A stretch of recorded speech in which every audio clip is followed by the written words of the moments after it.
नमस्कार साथियों, आज हमारे बीच से हमारे परिवार से एक शख्स बिछड़ गया तो थोड़ी मायूसी होती है कि हमारे परिवार से एक शख्स दूसरे परिवार में है। भारतीय जनता पार्टी में एक शख्स चला जाता है। मैं हैरान और परेशान हूं कि उनकी क्या विचारधारा है। जिस पार्टी से सदियों सदियों वो जुड़ के रहे, अशोक राव चौहान साहब को अशोक राव चौहान बनाया, जिस पार्टी ने उन्हें क्या नहीं नवाजा, देश महाराष्ट्र का मुख्यमंत्री बनाया, कई बार लोकसभा भेजा, आमदार रहे, कई बार मिनिस्टर रहे, CWC के मेंबर रहे। पार्टी ने आपको वहां पहुंचाया जहां आपकी कद नहीं थी। पार्टी ने सब कुछ दिया, फिर भी आपने पार्टी के साथ आज धोखा दिया। महाराष्ट्र की आवाम देख रही है कि आपने कैसे गद्दारी की है। ये उस पार्टी के साथ गद्दारी की है जो पार्टी महात्मा गांधी की रही, वो पार्टी जो पंडित नेहरू की रही, वो पार्टी जो सुभाष चंद्र बोस की रही, वो पार्टी जो मौलाना आजाद की रही। ऐसे लोगों की विचारों को आपने आज कुचल दिया। मैं हैरान और परेशान हूं। न आपको जब भारतीय जनता पार्टी में लाया जा रहा था, न वो गर्मजोशी थी, न वो आपकी वजूद के हिसाब से वहां लोग मौजूद थे। कोई सेंट्रल लीडरशिप नहीं थी। किसी ने आपके पास आने के लिए वक्त नहीं निकाला। आप बेगाने जगह पहुंच तो गए, पर क्या वो इज्जत मिली? कल तक आपको वो इज्जत मिलती थी जहां राहुल गांधी खड़े होते थे, वहां आप खड़े होते थे। जहां हमारे राष्ट्रीय अध्यक्ष खड़गे जी खड़े होते थे, वहां आप खड़े होते थे। जहां सोनिया गांधी होती थी, वहां आप खड़े होते थे। आज कहां है? कोई सेंट्रल का लीडर आपको ज्वाइन करने नहीं आया।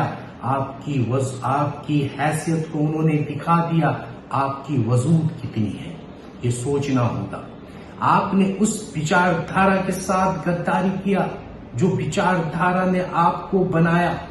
मैं आज देश के प्रधानमंत्री से सवाल करूंगा, भारतीय जनता पार्टी के नेताओं से सवाल करूंगा, ये क्या गारंटी है जो पार्टी इनको इतना नवाजा उसके साथ इन्होंने गद्दारी की तो कल आपके साथ गद्दारी नहीं करेंगे? इसकी क्या गारंटी है? क्या देश के प्रधानमंत्री की तरह ये भी एक जुमला रह जाएगा? जिससे देश के प्रधानमंत्री ने कहा था 2022 तक 5 ट्रिलियन की इकोनॉमी हो जाएगी, किसानों की आय डबल हो जाएगी, गरीबी देश से खत्म हो जाएगी, 100 दिन में काला धन। ये सब झूठ निकला। उसी तरह ये भी झूठ निकलेगा। तो इन्होंने जो गद्दारी की है, महाराष्ट्र की आवाम देख रही है, महाराष्ट्र की जनता देख रही है किस तरह से इन्होंने उस विचारधारा को कुचल दिया। किसानों की आवाज आज उठानी थी, नहीं उठाए। दिल्ली के अंदर किसानों को कुचला जा रहा है, उनके रास्तों में कील और कांटे बिछाए जा रहे हैं, फिर भी इन्होंने उसके ऊपर आवाज नहीं उठाई। आप जान के हैरान होंगे, पिछले 1 साल के अंदर तकरीबन 3000 किसानों ने आत्महत्या कर इस महाराष्ट्र के अंदर, उसके लिए आवाज नहीं उठाई। आज वो भारतीय जनता पार्टी के आगोश में जाके बैठ गए। मैंने देखा है जो भी भारतीय जनता पार्टी में गए उनकी हैसियत क्या है। ज्योतिराव सिंधिया को देख लीजिए, जितिन प्रसाद को देख लीजिए, चाहे दूसरी पार्टी जो दूसरे नेता है कांग्रेस से, उनकी हैसियत पर आज उन्होंने अपनी हैसियत खोज दी है। मैं पर्सनली बहुत इज्जत करता हूं, आज भी इज्जत है, मगर पार्टी के विचारधारा को जिस दिन आपने कुचला, मेरे नजरों से गिर गए।